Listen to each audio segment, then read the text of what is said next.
Ash, wielding her sword with one hand, took the lead and entered the room. After surveying the surroundings to confirm there was no danger, she allowed Tilly and everyone else to step inside. As torches were hung on the walls, a spacious hall unfolded before them. Despite its size, it appeared empty and bare, with only a few tables and chairs. The scattered magic stones they had been searching for were nowhere to be found. Suddenly, Tilly seemed to notice something.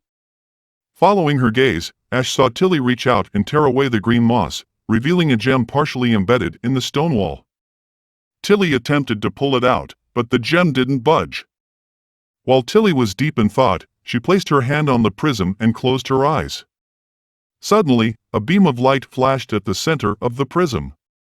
But soon, a rumbling sound reverberated from behind the wall, as if some mechanism had been triggered. Before long, the commotion spread throughout the entire hall. The sailors stood up in panic, and Ashen quickly picked up Tilly and retreated. Suddenly, an iron chain dropped down, followed by the opening of a door. Dozens of small holes appeared on the walls, each containing a stone emitting a pure white glow. Even thunder was stunned. These stones on the walls looked like the snow crystals produced in the eternal winter kingdom, but twice as bright. A fist-sized piece could be sold for hundreds of gold royals. They soon entered a new room, where wooden tables, chairs, bookshelves, and cabinets remained intact. The surfaces were covered in thick dust, and remnants of cobwebs could still be seen. Tilly picked up a book spread open on the table, gently brushing off the dust, and started flipping through the pages. The writings were in a language she had never seen before. At the other end of the room, they noticed a peculiar-looking object. At first glance, it resembled a thick, sturdy metal tube, somewhat like a telescope used for navigation. Thunder leaned in and looked through the lens for a while, but he couldn't see anything. It was pitch black. Ash noticed a copper plate on the wall, with a small hole beneath it, seemingly intended for inserting a key. Gripping the handle, Ash pulled with all her might, causing the entire copper plate to come loose from the wall. A massive magic stone was wedged in the groove behind the copper plate. Unlike the previous two stones, it appeared much larger in size and had a purplish hue. Tilly decided to activate it with her magic. After a long time, beads of sweat formed on her forehead. Tilly sensed the magic stone continuously absorbing magic, indicating the presence of a complex mechanism behind it. Just as Tilly's magic was nearly depleted, the entire room began to shake. The tremendous amount of dust caused Thunder to cough a few times. He opened his eyes, which had been pressed against the end of the metal tube. Then, he was left speechless, utterly shocked by the sight before him.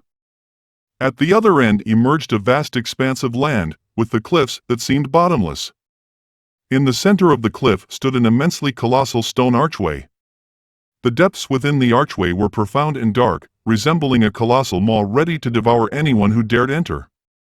A few days later, Maisie brought a letter. Roland spread out the paper and handed Maisie a piece of beef jerky. She opened her mouth and swiftly devoured the jerky, then obediently nestled her head into the feathers by the table. The letter began with, "Dear brother," or rather, Prince Roland Wimbledon. "I have received your letter, and I wholeheartedly agree with your perspective," it read. "Though I am unsure why you have suddenly changed your ways and abandoned your previous frivolous lifestyle to help the witches. But since you have taken this path, the church has become our common enemy." Tilly mentioned in the letter that she had become a witch herself, leading her own team of witches. Roland had gained the approval of Ashes and Maisie. Tilly expressed her interest in the Roland's ability evolution theory and the steam engine. She agreed to the formation of an alliance and agreed to provide auxiliary abilities witches to assist him. She provided Roland a list of some of the witch's abilities, and through Maisie, she informed him that they could set off next month. However, due to safety concerns, the group should not exceed 5 people at once, and protection should be arranged. Tilly hoped that Roland would treat the witches of Slumbering Isle as fairly as he treated the witches in his own territory.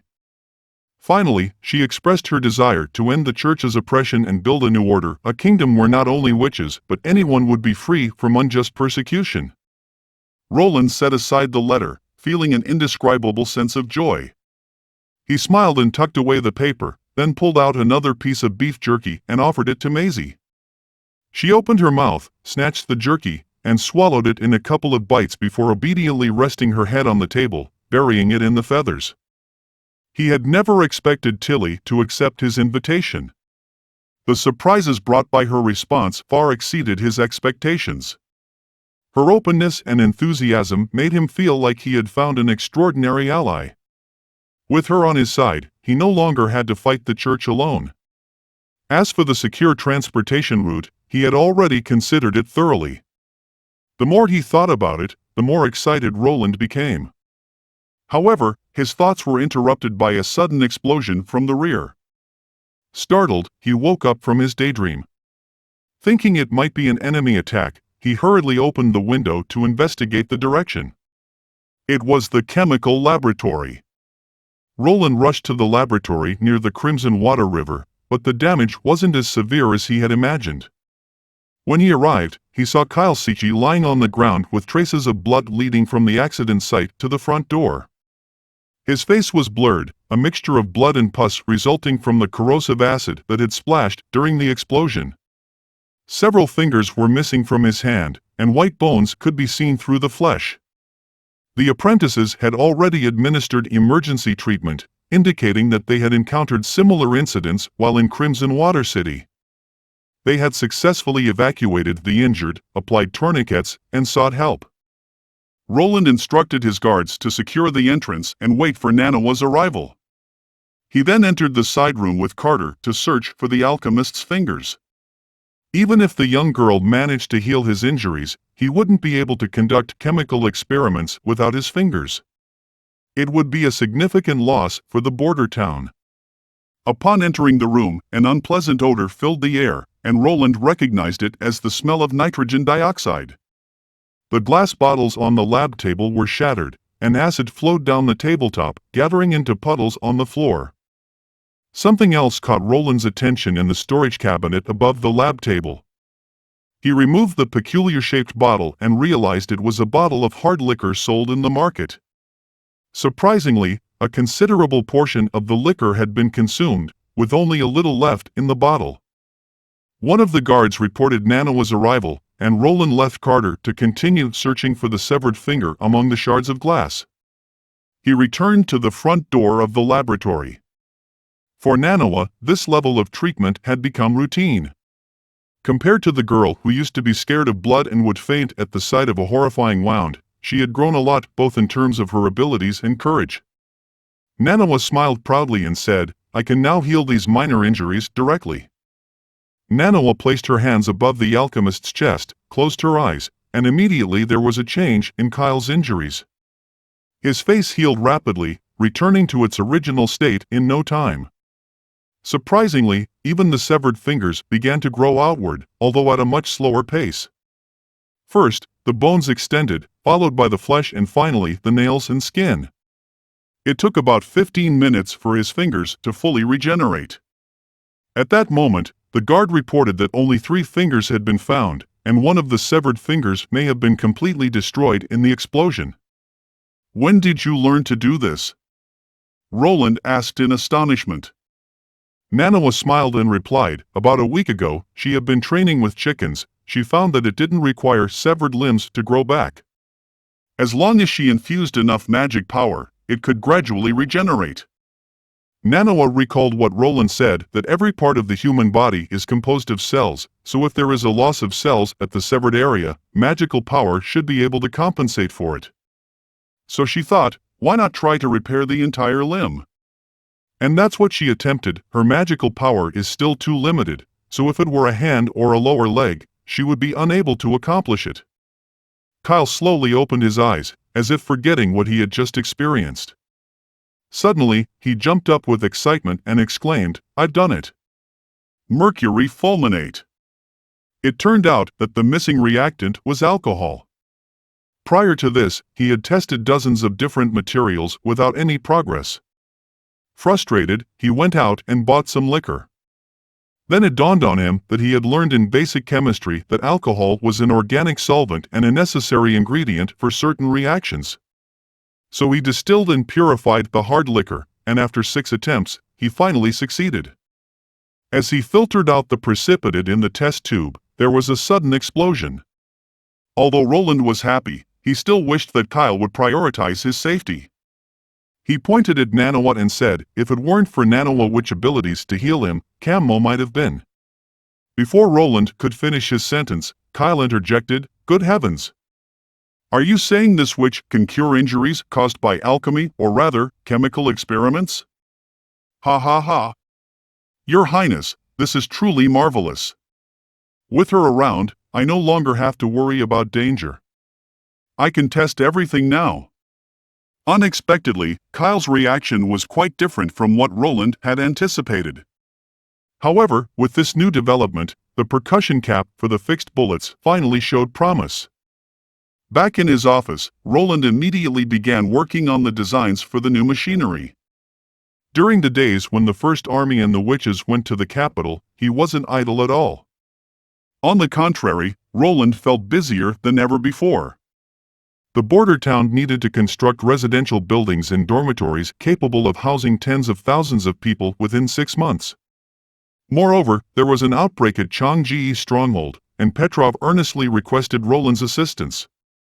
The newly designed smelting furnace was also successfully built with a sturdy cast iron exterior, clay bricks as the inner layer, and Soroya's earth coating, boasting excellent heat resistance. This furnace could produce around 50 tons of molten steel at a time. Returning to his office, Roland retrieved the parchment paper enclosed with the fifth princess's letters from the drawer and spread it out on the desk. Finally, he had reached the long-awaited moment, the selection of visiting witches. Under normal circumstances, Roland would have been yawning incessantly, but today he was full of enthusiasm and had no trace of drowsiness. He then opened one of the parchment papers and began writing his reply. He apologized for the delayed response and expressed his excitement and satisfaction with Tilly's decision. He acknowledged that his achievements today were made possible with the help of the witches, and he hoped to promote this ideology throughout the entire western region and the entire kingdom. To accomplish this, he must destroy the entire church and rescue the people from ignorance and superstition. It would be a long process, requiring more of Tilly's assistance. As for the details, he wished to discuss them in person with Tilly in the future. Finally, he wrote down the names of the 5 selected witches. The terrain shaper, Lien, state preserver, Candle, the brewmaster, Evelyn, the beast tamer, Honey, and the true sightseer, Sylvie. The First Army Expeditionary Force and the witches had finally returned back to the border town. Nightingale had also returned. Roland wanted her to rest and recover properly since she had been exhausted for the past month. After a moment of silence, Roland thought that Nightingale couldn't let go of her feelings towards the witch who had opposed them. Nightingale said that she didn't want to kill her, but when she saw her aiming for Wendy, she understood that nothing could stop her except death. Roland paused for a moment and said, "Do you remember what you said to me when we returned from defeating Timothy's militia?" Nightingale thought for a moment and replied, "It's not your fault, right?" Roland reassured her that witch was raised by the church since childhood, and they were different. "You saved Wendy and the others," he added. Nightingale smiled, knowing that Roland was comforting her. She didn't feel grief for the enemy. She had come to terms with it during their time on the ship. Roland was relieved that Nightingale didn't feel lost or confused. Suddenly, Nightingale turned around and asked Roland a question that made his face turn red. "What have you been doing with Anna these days?" Nightingale's voice grew softer, but her eyes remained fixed on the prince. "You know what I mean." Roland coughed a couple of times, feeling embarrassed. He had been busy every day with resettling the refugees, leaving little opportunity for private moments with Anna. Nightingale's eyes instantly brightened, knowing that Roland wasn't lying. Before Roland could finish his sentence, Nightingale disappeared abruptly. Then he felt a soft pair of lips on his own, a fleeting touch that lasted only a moment. Oh my God! After a good while, he realized what had just happened. Nightingale had suddenly vanished, and he heard her whisper in his ear, "I don't want to change anything, and I don't intend to come between you and Anna." I just want to stay by your side, that's all. Please forgive me for not showing myself, because I don't know how to face you. Your Highness, you don't dislike me, do you? Roland knew it was impossible for him to dislike Nightingale. The obstacles in his heart came from over 20 years of ingrained beliefs. His feelings for Nightingale went beyond mere fondness, and he couldn't deceive himself about that. In that case, she whispered softly, let's not say anything. It's not your fault, and I just did what I wanted to do. After dinner, Anna walked into the kitchen carrying a big bag of bird's kiss mushrooms. Just then, Nightingale suddenly darted out from the wall. Hey, what are you up to? She asked. Anna explained that she wanted to use the mushrooms to make a late-night snack for His Highness. Roland had been working late into the night these days and would often get hungry. Nightingale looked at Anna and asked if she could teach her how to make it. Sure, Anna smiled and began explaining the differences between bird's kiss mushrooms and ordinary mushrooms. She shared that her mother would always gather some for her birthday and cook a dish with them. Anna prepared the sauce and carefully roasted the mushrooms over the fire. Nightingale asked if Roland had been working late recently. Anna explained that he had been working on resettling refugees and drawing blueprints for new machinery, often not sleeping until past midnight. You've missed His Highness a lot, haven't you? Anna asked. Nightingale's hand trembled slightly, causing a mushroom to fall into the butter. Well, I guess so, she stuttered. Not just you, but Lightning, Lily, Echo, and Wendy also miss His Highness.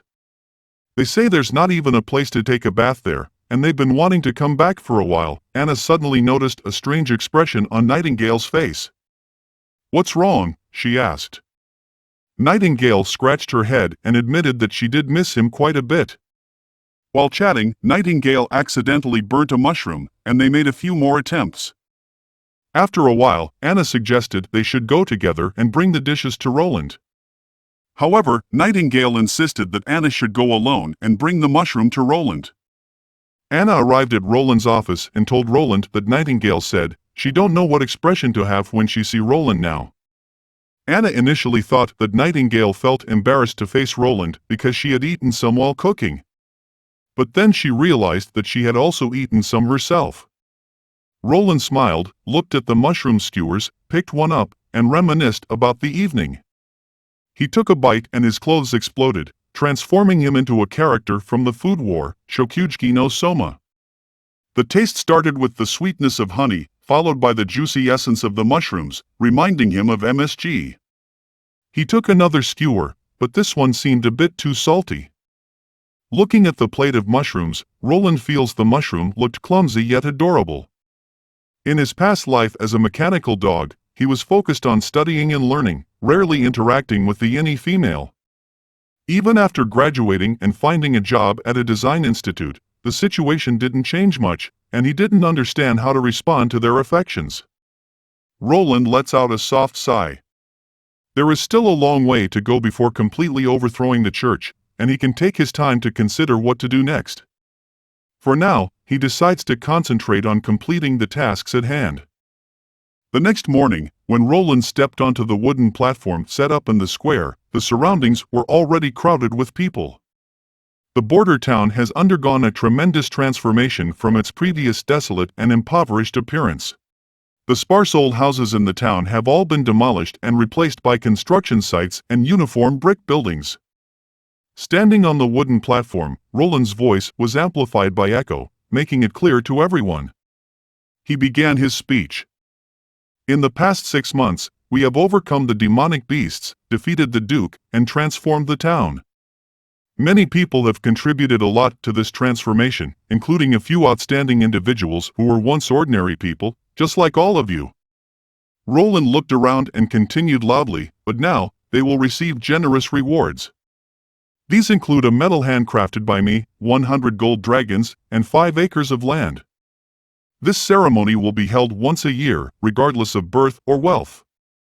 As long as you achieve outstanding merits, you will receive this highest honor. As Roland's words fell, the crowd erupted with tremendous fever, shouting, "Long live His Highness!" After the crowd quieted down, the heroes began to step onto the wooden platform. The first person to approach the stage was Axe, who was previously just an ordinary hunter.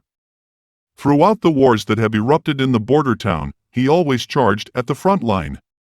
Axe appeared excited yet nervous. Roland personally placed the medal on him, and Axe's voice trembled slightly as he tried to restrain his emotions. The second person was Kyle Sichi, an alchemist from the alchemy workshop in the central part of the kingdom. Kyle made significant contributions to the development and improvement of weapons. Roland also said that the laboratory is currently recruiting apprentice alchemists. Those who pass the selection will receive generous rewards and have the opportunity to become masters like Kyle. Kyle himself appeared impatient, and he took the medal with an irritated tone, saying, "Is this why you called me here? What a waste of time. I'd rather conduct a few more experiments." Roland patted his shoulder and said, "Once the laboratory expands twice its size, I plan to write intermediate chemistry and entrust it to you for teaching." Kyle's attitude instantly changed, and he kept bowing in gratitude. Next, before Roland could even introduce her, the square erupted with thunderous cheers. "Miss Manhwa! Miss Manhwa is here! Miss Manhwa, thank you for curing my husband," someone exclaimed, addressing her as the angel. "Miss Manhwa, she's looking at me." "No, she's looking at me." In the midst of the celebration, two individuals in the crowd playfully argued about catching Manhwa's attention. Manhwa couldn't help but cover her mouth, her eyes becoming moist. Roland believed that other witches present shared the same feelings as her. They had finally shed the oppressive label of evil imposed upon them by the church and could now walk under the sun as ordinary people. Roland smiled and gently patted her head, saying, "No need to be afraid, just respond to everyone's enthusiasm. Remember, you are now a representative of the Witch Union." She sniffed and wiped away the tears that were about to fall, bowing gracefully and saying, "Thank you, everyone." The ceremony lasted until noon, and Roland, who played the roles of presenter, commentator, and host, was exhausted by the end. Fortunately, the ceremony concluded successfully with the tolling of the noon bell and the sound of cannon salutes. Sweating profusely, Roland returned to the castle, and as he reached the third floor, he saw Anna standing by the office door with a smile on her face. She blinked her beautiful azure eyes and led Roland into a room. Roland pushed open the door in a daze and stood frozen in place. In front of him stood 12 witches, arranged neatly in 2 rows. At the forefront were Scroll and Wendy. Upon seeing the prince, everyone lifted the corners of their dresses, bent their knees, and bowed in reverence. "Thank you, Prince Roland," they all said in unison. Nice. Scroll was the first to express gratitude to Roland for his care and support towards all the witches. She mentioned that no words could adequately describe their gratitude, and they hoped to continue serving Roland in the future. Roland breathed a sigh of relief, thinking that the witches were about to bid farewell collectively. Wendy couldn't help but laugh out loud. She explained that this place was the sacred mountain that witches had longed for, and as long as Roland didn't chase them away, they wished to reside there indefinitely. Roland was delighted that the witches felt this way. Wendy clapped her hands and asked the other witches to proceed to the dining hall together. Before leaving, Scroll glanced at Roland's exhausted face, expressing concern for his well-being. Roland reassured her, patting his chest and saying that his health was perfectly fine. After the witches left one by one, only Roland and Anna remained in the office. At that moment, Anna took a few steps forward and gently hugged him. Carl, who was about to come in to report on his work, stood at the door and saw the two of them through the crack, then silently turned and left. As the moon rose overhead, the scorching air gradually cooled down. Tassa sat in the courtyard, holding an oil lamp and walking out of the room. It was none other than Hill, who had been hiding within the skeleton's finger. The people with him were all his companions, former members of the circus troupe. Each person introduced themselves, and the last one was called Magician, who had infiltrated the largest rat gang. Since their failed attack on the dock, their leader had been killed by the church's judgment army. Tassa didn't care about the trivial details, as long as he knew that the biggest rat gang was now non-existent. Undoubtedly, it was good news. He could perhaps seize this opportunity to recruit a group of rats with nowhere else to go and expand his sources of information. Tassa tapped the table and spoke solemnly. As Roland's personal guard, he was responsible for collecting information from all corners of the kingdom. However, for the sake of formality, he still asked once again, "Are you willing to serve under His Highness?" Without any hesitation, the 5 individuals shouted, "We are willing." Tassa instructed them on how to meet and what the secret code would be. He also informed them that Timothy would not sit on the throne forever. Afterward, he let them leave. Hill mentioned that Timothy had returned from the eastern region. He had heard rumors that Timothy was recruiting a batch of rats to join his army. Many leaders had already gone to the palace. Tacit quickly realized that Timothy wanted these rats as cannon fodder, just like during the previous attack on the Changji stronghold and the border town. The only question was, what was their target this time? Outside the western city walls, refugees were undergoing an unprecedented identity check under the guidance of the soldiers from the First Army. At this moment, a middle-aged man cautiously approached. He claimed to be a carpenter and had heard that craftsmen could obtain a place to live. The staff confirmed this, but said that before that, they needed to ask a few questions, such as his name and whether he could read and write. He introduced himself as Marcel and admitted that he couldn't read nor write. The staff then took out a sheet of paper with carpentry vocabulary written on it. This initial screening method was devised by His Highness the Prince. He gathered craftsmen from various industries and asked them questions about their professional knowledge and corresponding handling methods, recording their answers to form an inquiry form. In this way, by comparing the questionnaire during the review and asking a few questions, they could immediately determine if the person was lying. After a few questions, Marcel was able to answer most of them, and his tone of speech became increasingly fluent. Just as the staff was about to give him his identification certificate, Barav appeared. He looked at Marcel and asked him to extend his hand. If he was indeed a carpenter, his palm should not be so rough, especially the 2 calluses beneath the palm, which would become smooth and tough from frequent contact with wood. Additionally, carpenters often use black ink to draw outlines, so their palms would be stained with a large amount of indelible black ink, making them dark, not yellow. Barav observed Marcel's surprised expression in response to his questions, and he gave Marcel a chance to tell the truth. Unable to hold back, Marcel knelt down on the ground and admitted that he was not a carpenter but rather a neighbor of the carpenter. The staff members were amazed at how Barav knew all this. Barav nonchalantly replied, feigning indifference. Seeing the staff members' shocked and admiring expressions, he couldn't help but feel a sense of satisfaction. In the past, the person who had just been questioned would have undoubtedly been punished. Furthermore, under the influence of His Highness, Barav's way of handling issues had recently changed. Roland sat back in his office chair and carefully reviewed the statistical report prepared by Barav. It took 3 full days for the city hall to comb through over 6,000 refugees, and among them, the proportion of craftsmen was relatively low. In the end, only 150 individuals passed the verification process. Roland instructed Barav to arrange housing for the craftsmen and their families. After a moment of silence, Roland suddenly asked, "How many people have fled after the award ceremony?" Barav paused for a moment and replied, "So far, there haven't been any from the native residents, but there are 7 serfs. The eastern refugees are more numerous, totaling over 100. Roland let out a sigh. This was the moment when he realized that pushing the witches to the forefront would lead to such a situation. The native population of the border town had fully accepted the witches, and it seemed that most of the serfs also supported them. However, among the eastern refugees, despite receiving treatment from the witches and being in a desperate situation due to the destruction of their homeland, over 100 individuals still chose to leave.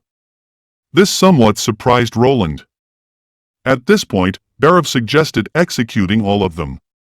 He knew that those who were determined to leave in such circumstances must have been deeply influenced by the church. They would undoubtedly become followers of the church, so there was no need to show them any mercy.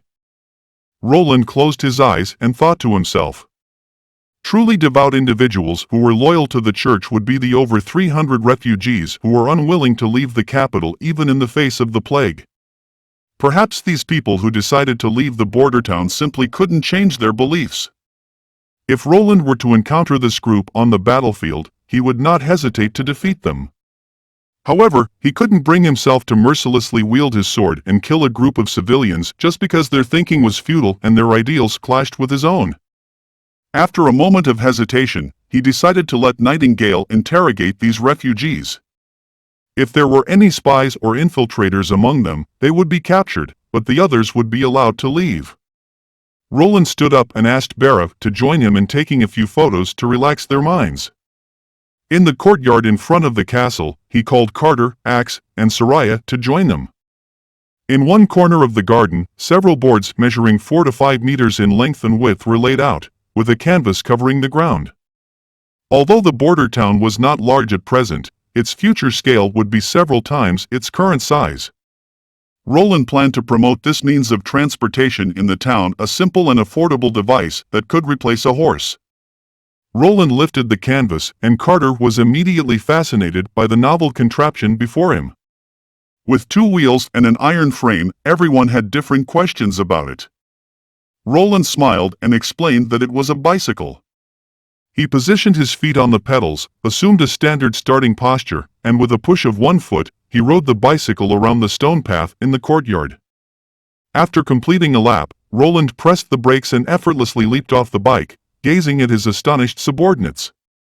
A sense of immense satisfaction filled his heart. Roland had called them over with a purpose in mind.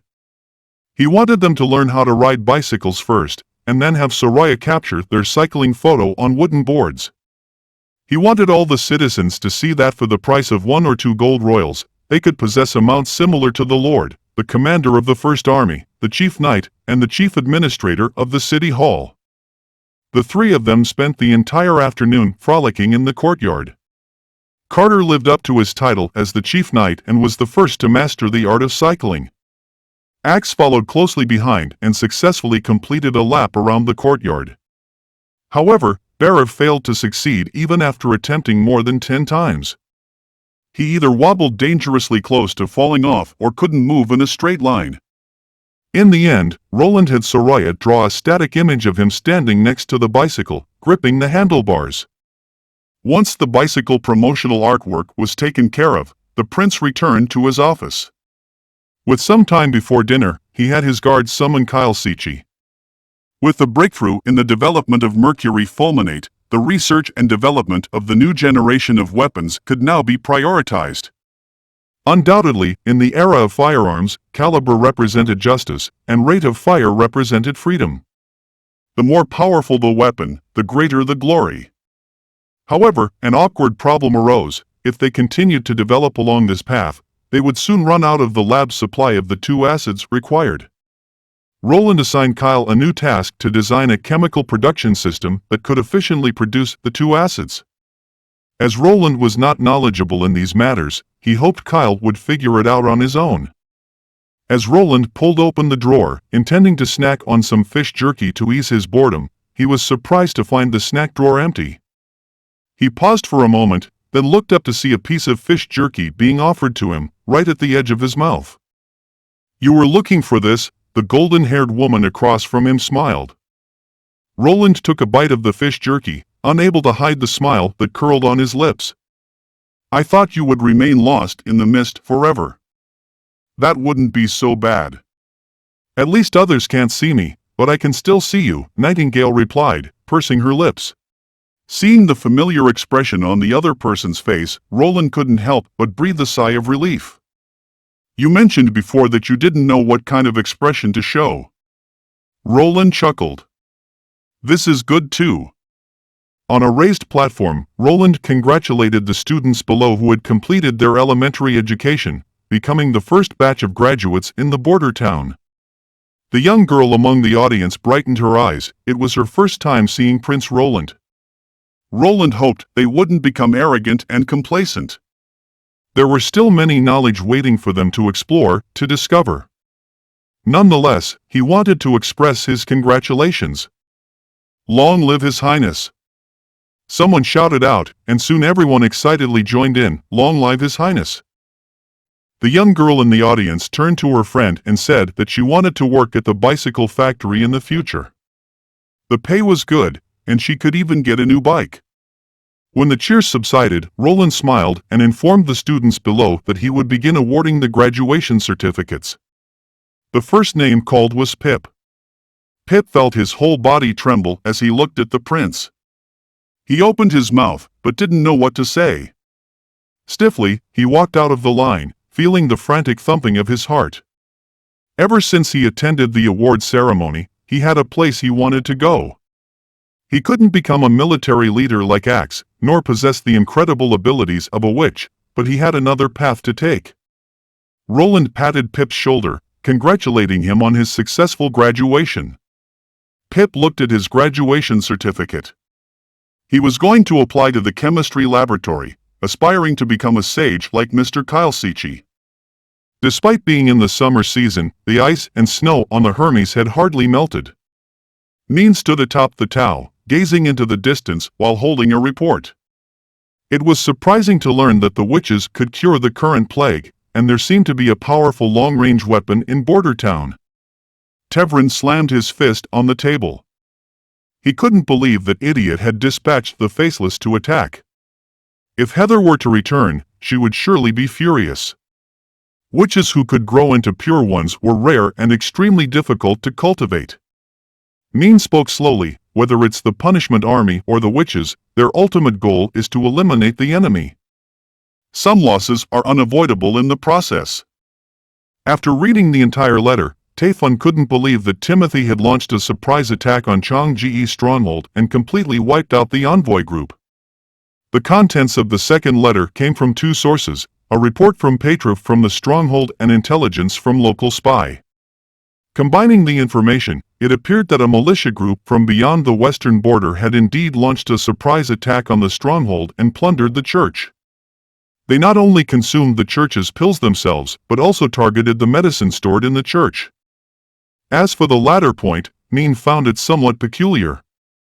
According to the report from Petrov, after setting fire to the church, the attackers immediately withdrew from the stronghold and disappeared without a trace. So how did they manage to ambush and kill members of the envoy group? The diplomatic envoy should have already arrived in Border Town, and the two should never have crossed paths. Taefun quickly realized this as well. Could it be? Could Roland Wimbledon have orchestrated the elimination of the envoy group and pinned it all on his brother, Timothy Wimbledon? Regardless, these witches heading towards the western border deserved their attention and thorough investigation. Min didn't respond, but pointed to the third letter instead. "You should read the final letter before we discuss further," he said. Taefun glanced at him with confusion and unfolded the letter. Soon, his hands began to tremble, and he could barely hold onto the thin sheet of paper. The letter revealed that a large number of witches had appeared in the fjord and destroyed all the churches. Min knew that those witches were far across the sea, and it seemed that Prince Roland Wimbledon of Greycastle posed the greatest obstacle to their plans.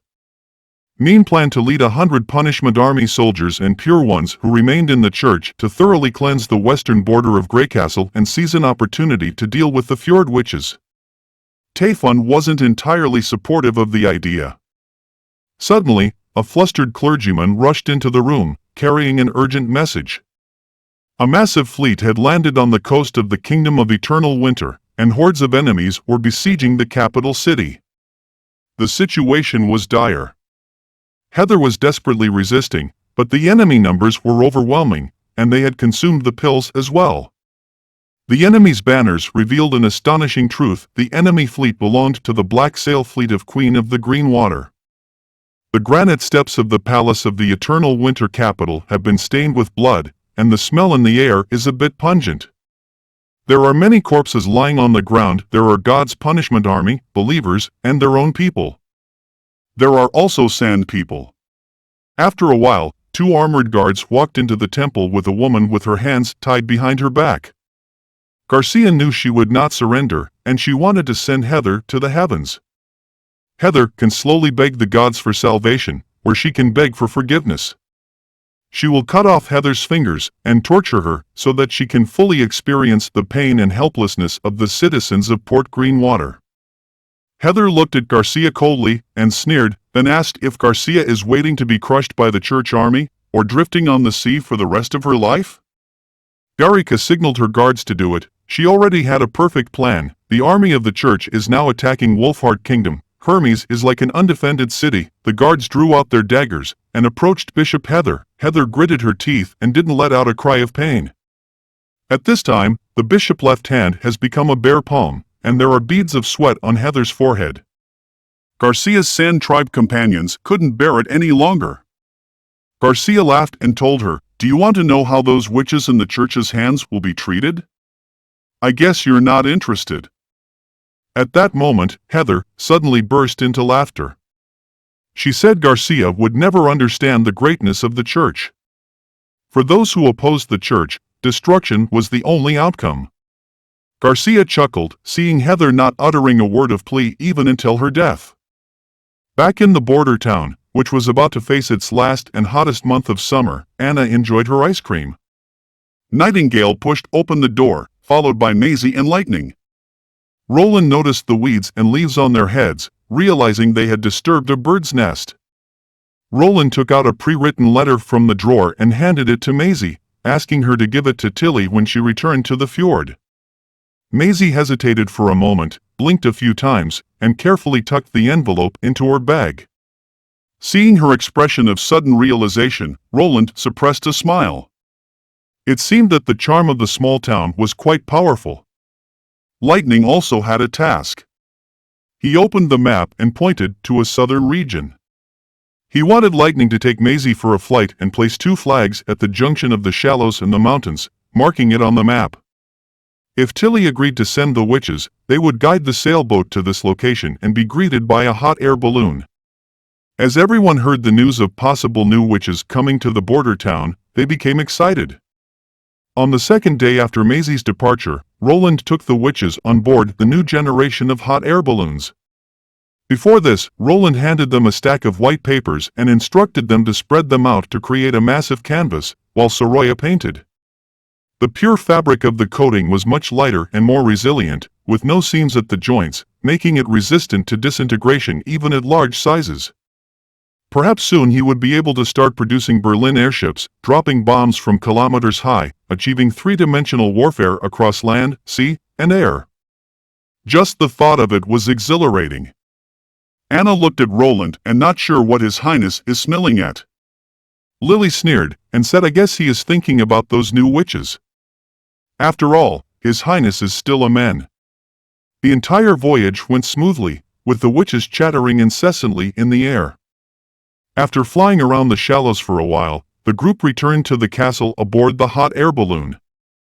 Roland noticed Wendy, who was in charge of direction control, occasionally pounding her own shoulders, appearing very tired. He had heard that women with large boing-boings often experience shoulder soreness, and specialized undergarments were designed to solve this annoyance. Although he hadn't verified this claim, it wouldn't hurt to give it a try.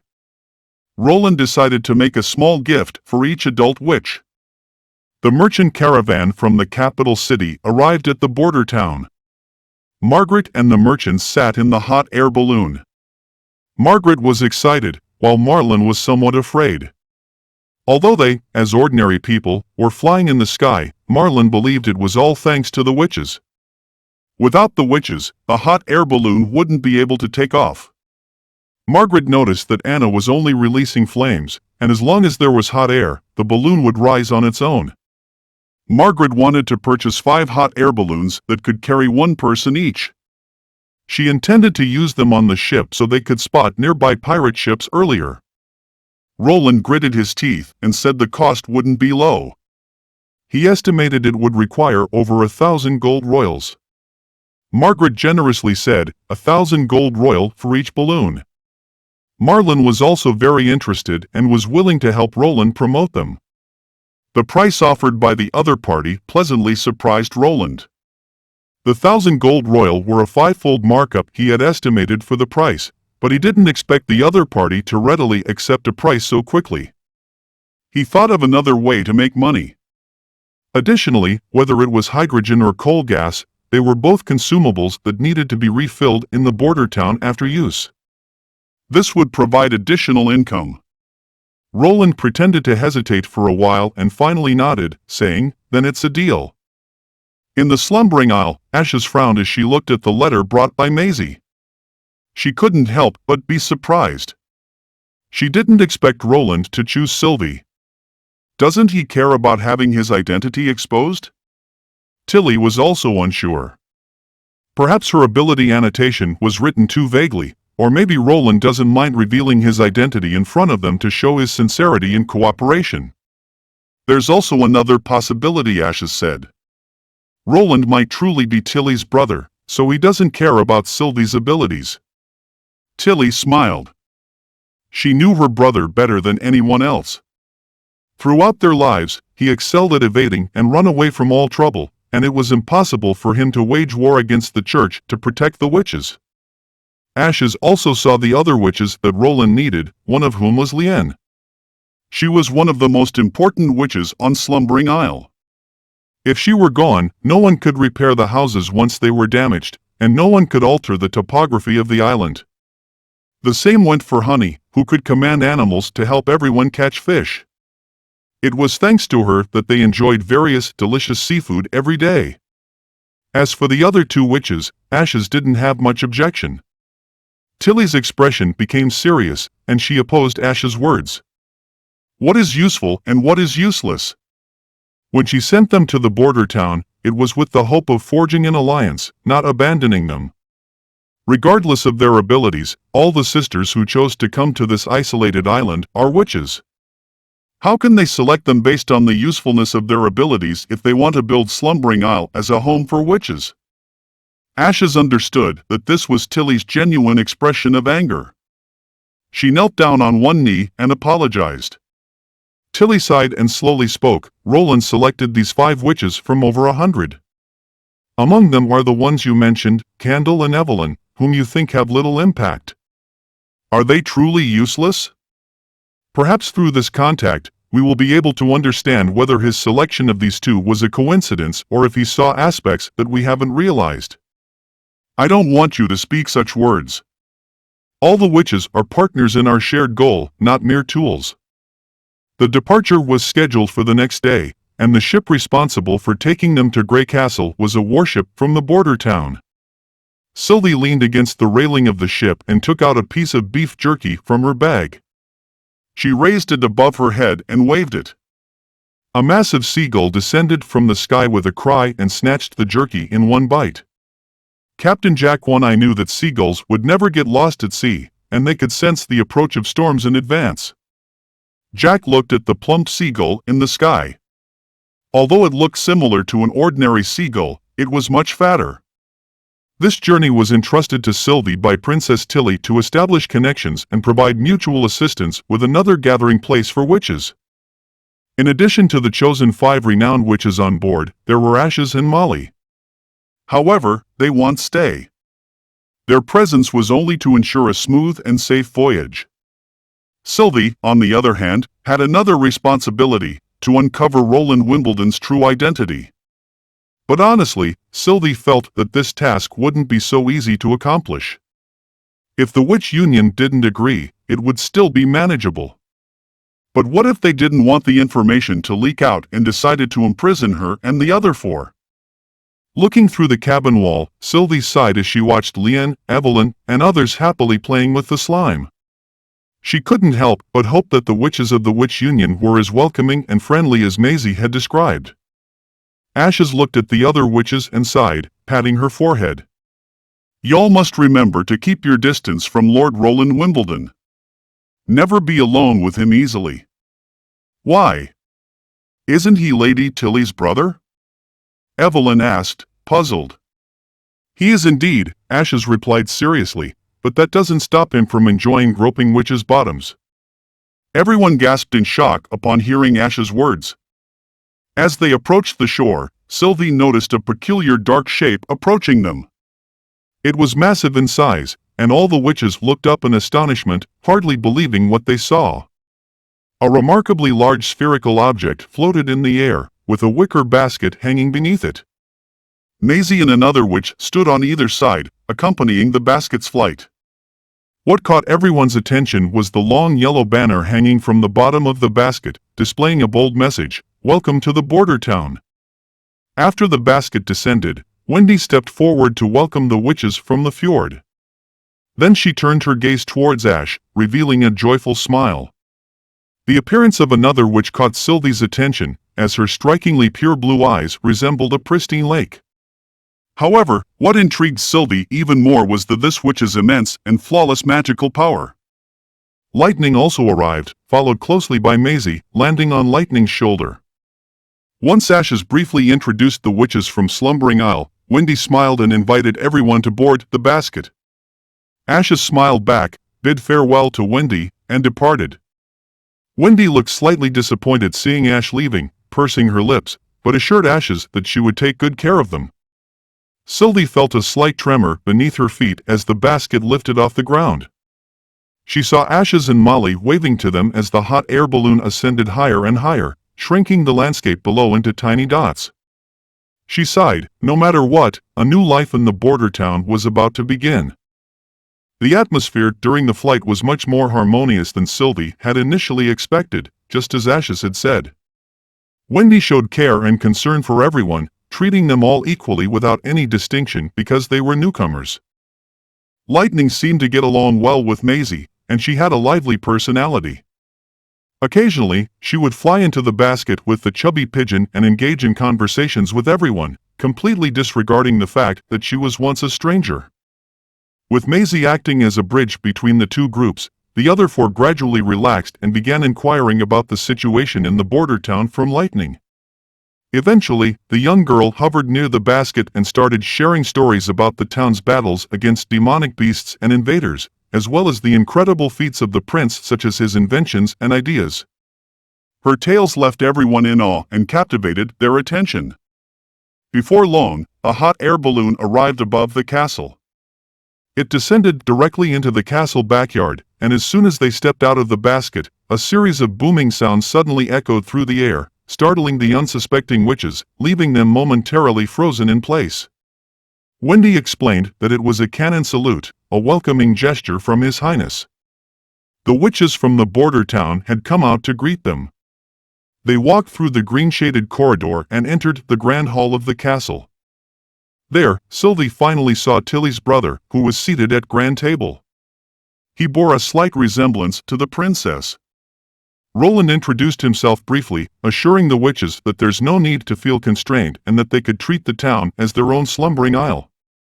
Unable to contain her curiosity, Sylvie activated her magical eye and was taken aback. The expected darkness did not materialize. The man before her wasn't wearing the god punishment stone, and there were no traces of magical activity around him. He appeared just as he did in the normal field of vision. It wasn't an illusion, nor was he being controlled. This could only mean that the man before her was indeed Roland himself. Since the arrival of the 5 witches from Slumbering Isle, Roland had been in a constant state of excitement. After the evening banquet concluded, he found himself lying in bed, unable to fall asleep. Frustrated, he got up and poured himself half a glass of baijiu. Nightingale sat beside him, teasingly remarking if he couldn't sleep because he had seen new witches. Roland smiled and inquired about how things were going with the new sisters. She pursed her lips and expressed skepticism towards these new witches. One of them, named Sylvie, spoke was at least lying 50% of the time. While it wasn't to the extent of malicious intent, there were definitely hidden agendas. Roland casually remarked, "Perhaps she wants to confirm if I am truly Roland Wimbledon." Nightingale was slightly shocked and didn't quite understand. Roland explained that he knew Tilly believed he might have been replaced or controlled because, in her eyes, Roland was nothing more than a lazy and inept prince who would never protect witches. Any derogatory comment to describe the 4th prince would be an understatement. In order to avoid punishment, he often shifted all responsibility onto Tilly Wimbledon and even fabricated evidence. Curiously, Nightingale asked, "So, are you really Roland Wimbledon?" Roland looked into Nightingale's eyes and replied, "I am." And also I'm not. Nightingale was taken aback. She knew that Roland wasn't lying. Nightingale didn't mind. Regardless, as long as Roland was the Roland she knew, it didn't matter to her. After breakfast, Wendy led the 5 witches from Slumbering Isle to the office. The witches bowed their heads in greeting. Roland, not particularly concerned about formalities, wanted everyone to relax. He hoped the new witches could familiarize themselves with the town and the environment during the first week. They were free to explore Border Town. Nobody would discriminate against them or take them away. During this time, Roland wanted them to practice their abilities and attend educational classes after dinner alongside other witches from the Border Town.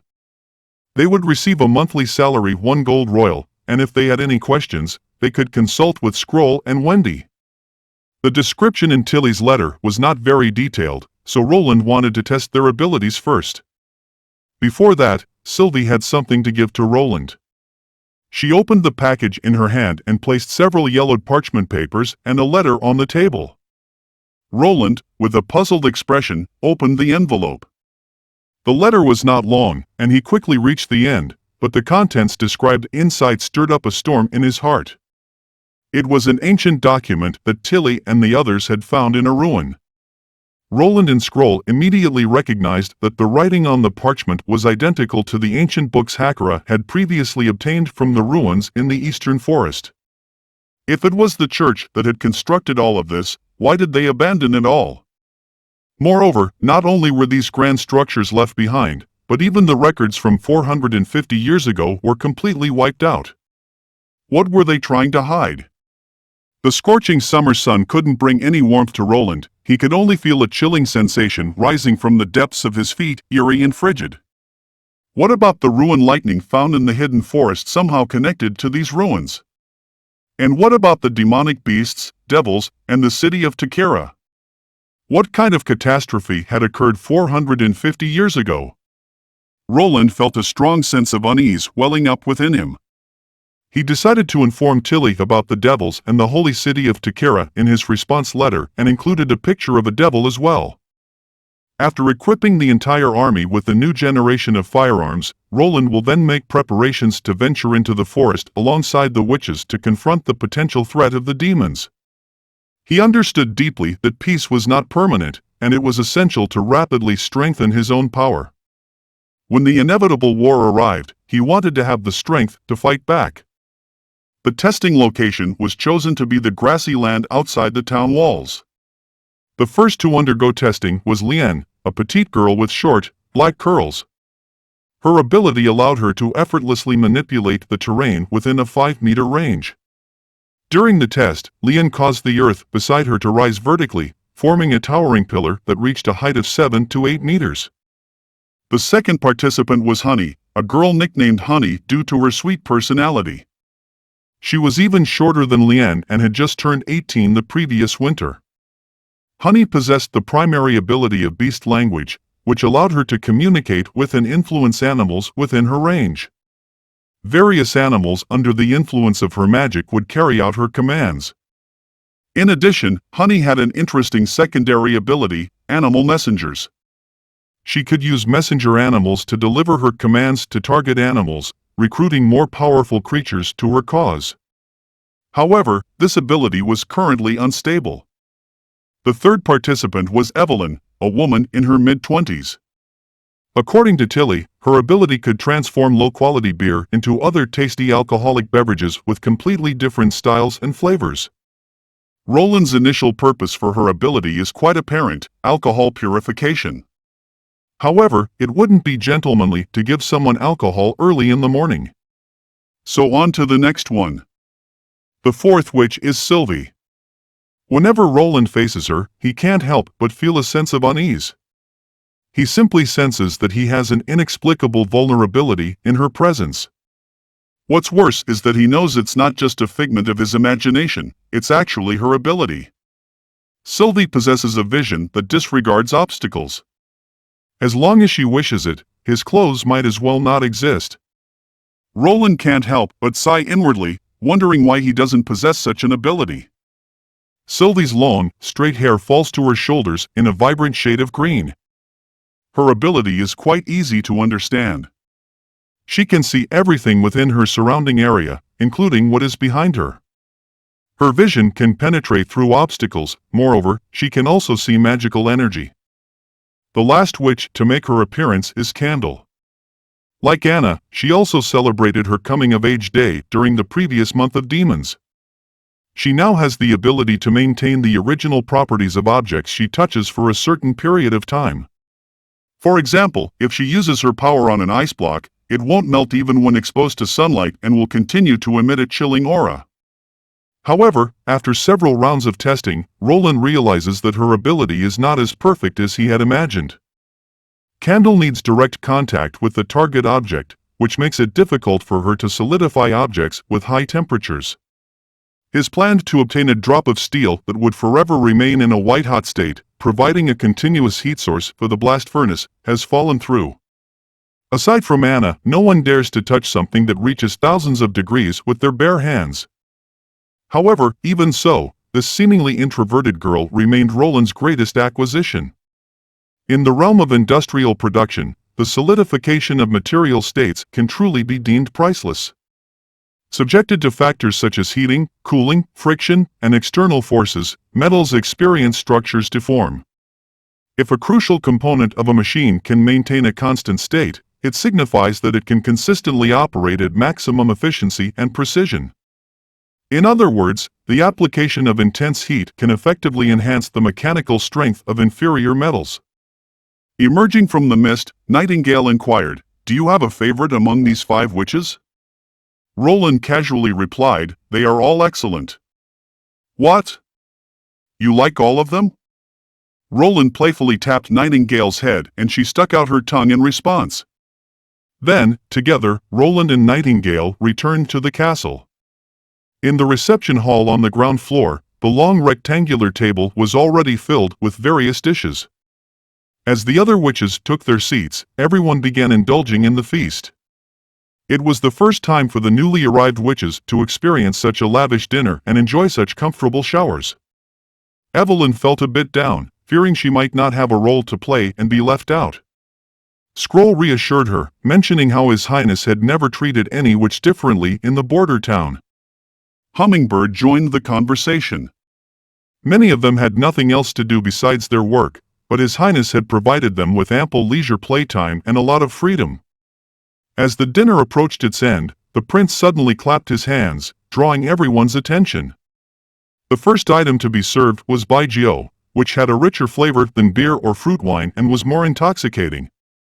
Therefore, underage witches were not allowed to partake. 3 glasses were placed in front of Evelyn, crystal clear and transparent. Each contained a different drink. One glass was colorless, resembling pure water. The second had a milky white hue, and the last one shimmered with a bright orange color. Evelyn's heart couldn't help but skip a beat. She picked up the glass containing the orange-colored drink and took a sip. Just as His Highness had described, the taste of baijiu was much stronger than beer, even slightly throat-stinging. Her taste buds detected a hint of bitterness, but the fragrant aroma of apples diluted its impact.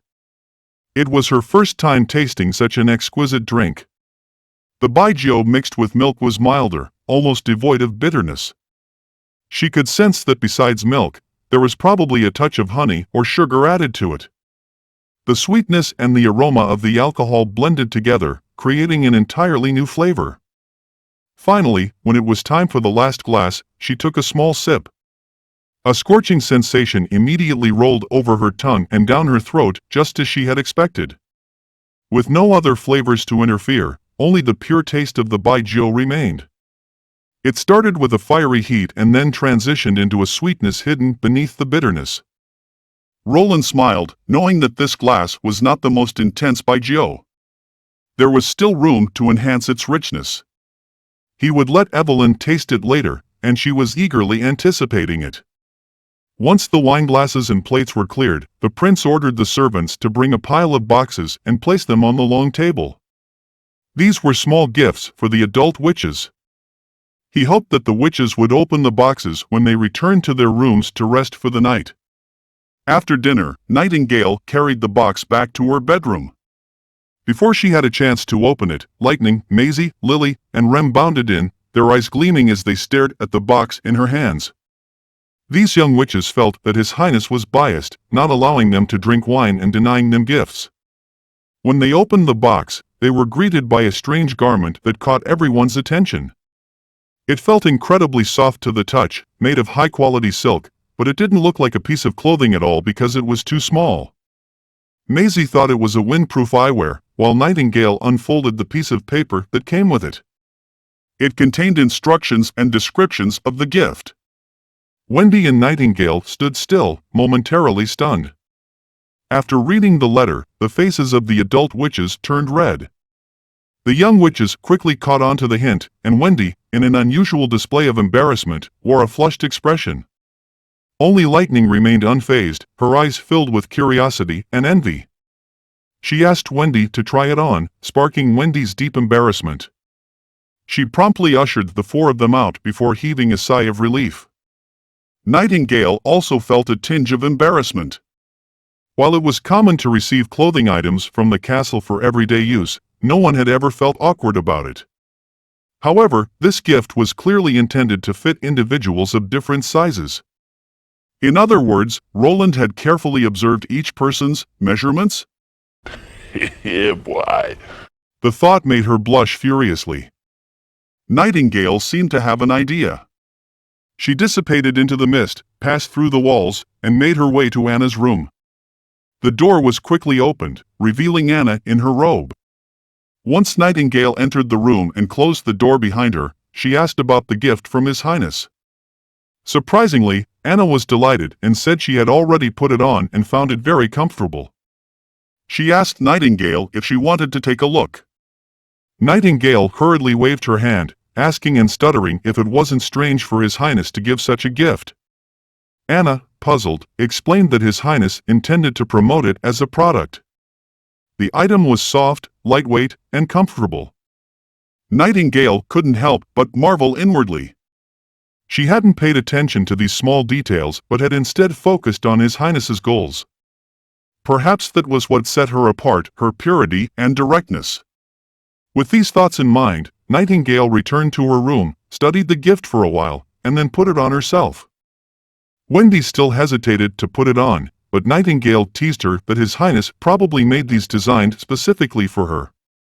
She pulled Wendy into the mist to try it on. Okay. Sylvie felt that she had witnessed more extraordinary events today than in the past few years.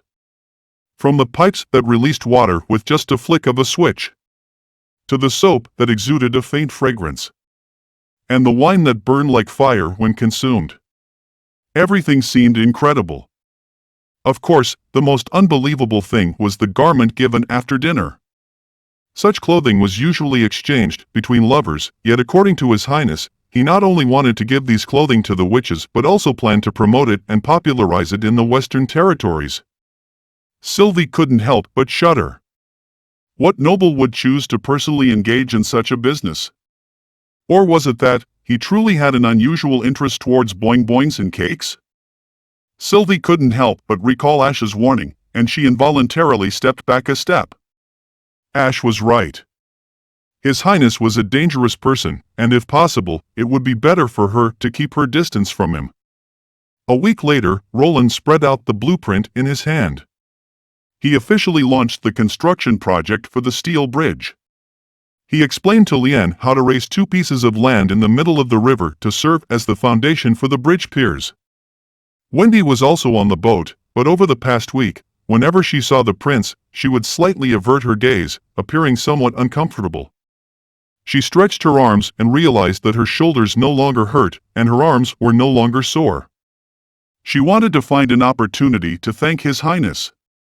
Next, they would dig out some grooves and fill them with cement, repeating the process until a cement wall was formed that penetrated the bottom of the riverbed. Carl thought this idea was incredibly clever. This way, even if the river water washed away the outer layer of soil, it would be blocked by the solid cement wall. Before long, a mass of grayish-green mud emerged to the surface of the water, appearing soft and emitting an awful smell that caused everyone to cover their noses. However, in Roland's eyes, this was excellent fertilizer. Over the centuries, the remains of fish and other aquatic creatures, water plants, and human waste had gradually accumulated in the soil. He hoped to utilize it someday. Sonny looked at the wheat in his hand, which had been nourished with organic fertilizer, and saw that its quantity had doubled, and the grains had grown larger. He had initially become a knight to escape his peasant identity, but within a few months, he had turned from a knight to a prisoner and then inexplicably ended up working in the town hall. Now, he was starting to enjoy this job more and more. The first batch of wheat planted in the border town has finally reached the day of harvest. The serfs, under the scorching sun, use sickles to cut the wheat stalks, bundling them up and transporting them to the other side of the river. In the afternoon, Barav excitedly rushed into the office. According to the preliminary statistics from the municipal hall, the yield per acre of each assigned field is at least 4 times higher than before, with the highest currently reaching 6 times. Barav's expression appears even more ecstatic than Roland's. With just an additional 2,000 farmers, the town will be able to meet the food consumption needs of 50 to 60,000 people. It's simply unbelievable. In this era, the main reason for the inability to increase urban population is the low agricultural productivity. Even a large city like the capital, with a population of over 20,000, requires dozens of surrounding villages to provide food for its residents. Roland hopes to enter mechanized farming early, where the output of a single person will be enough to feed tens of thousands of people in the future. The significant achievement of a bountiful harvest in the border town today, without the promotion and application of agricultural technology and machinery, was only able to achieve mainly attributed to Leif's amazing work. In the evening, Roland gave a speech from a high platform, and it felt like time had returned to that dusk 4 months ago.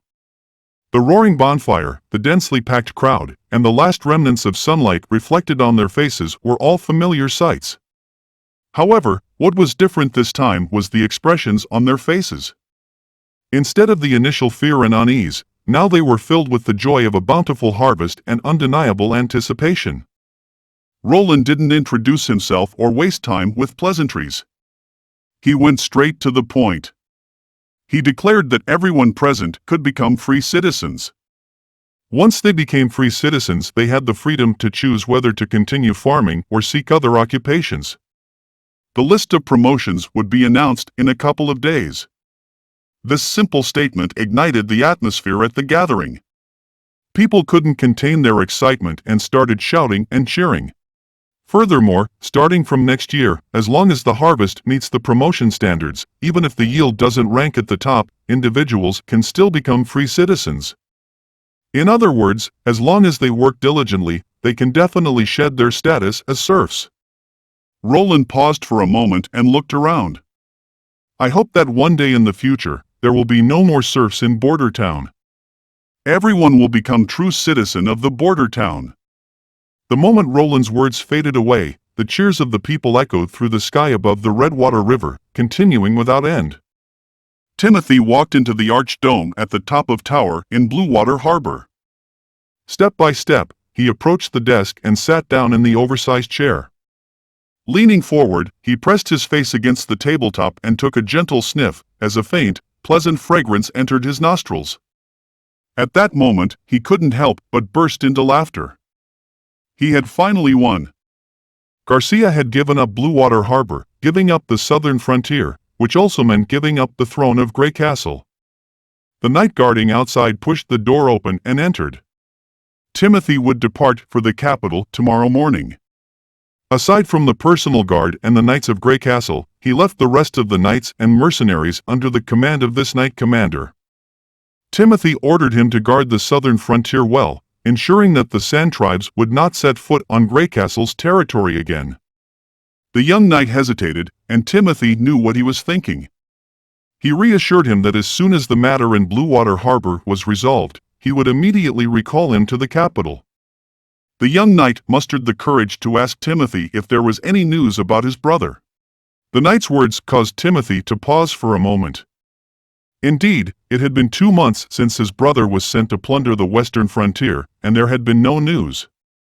Timothy, with his back turned to the young knight, stated that his brother must have returned to the capital ahead of them. He then ordered the young knight to burn everything that belonged to Garcia, including this building. He wanted everyone in the southern frontier to know that Garcia's lair no longer existed. He also wanted those who had used the pills but didn't die on the battlefield to be killed. Staying behind in the border town, safely withstood the month of the demons, defeating Duke Ryan and capturing the Canggu stronghold, even causing the complete loss of contact with the 1,500 militiamen of Raymond. How did he manage to do all this? Timothy never delved deep into understanding his younger brother. Whether it was Garcia or Jylan, they never enjoyed playing with him when they were young. Undoubtedly, something must have happened to him after he arrived in Border Town, leading to the changes he had undergone. Regardless of what he encountered, the population and location of Border Town is predetermined that he had nowhere else to run. With no harbor or fleet and the impassable wilderness behind him, Roland could only hold that corner, waiting for his army to march and trampling onto his territory.